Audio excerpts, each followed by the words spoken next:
Bharat taxi app అనేది launch చేయడం జరిగింది. సో, ఈ టాక్సీ యాప్ అనేది భారత్ టాక్సీ యాప్ అనేది ఎంతమంది యూజ్ చేస్తున్నారో, ఎవరైతే యూజ్ చేస్తున్నారో వాళ్ళందరూ ఈ రీల్ అనేది షేర్ చేసుకోండి. సో, ఇప్పుడు నార్మల్‌గా ఓలా గాని, ర్యాపిడో గాని, ఊబర్ గాని సో, వీళ్ళందరికీ ఏదైతే మనీ అనేది మేము పే చేస్తామో, సో, ఇప్పుడు రైడర్స్‌కి ఎవరైతే ఉన్నారో వాళ్ళనేది 30-40% అనేది కమిషన్ అనేది మొత్తం యాప్ ఓనర్సే వాళ్ళు తీసేసుకున్నారు. యాప్ వాళ్ళే వాళ్ళు తీసేసుకుంటున్నారని ఒక మెయిన్ కంప్లైంట్. సో, దాన్ని సార్ట్ అవుట్ చేస్తూ భారత్ టాక్సీ యాప్ అంటూ ఒక లాంచ్ చేయడం జరిగింది.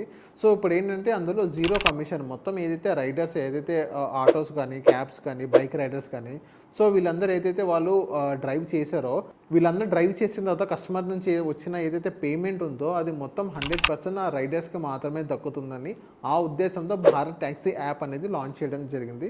సో, ఇప్పుడు ఇండియాలో కొన్ని మెట్రో సిటీస్ని దానిపైన టెస్ట్ చేస్తున్నారనమాట. సో, ఎవరైతే భారత్ టాక్సీ యాప్ అనేది ఎవరైతే యూస్ చేశారో వాళ్ళందరూ కింద కామెంట్ చేయండి. అండ్ మొత్తం ఇప్పుడు భారత్ టాక్సీ యాప్ ఏదైతే ఓలా కానీ, ఊబర్ కానీ, ర్యాపిడో కానీ ఇలాంటి ఏదైతే ఫీచర్స్ ఉన్నాయో అన్ని ఫీచర్స్ భారత్ టాక్సీ యాప్లో ఉన్నాయా లేదా అని కింద కామెంట్ చేయండి.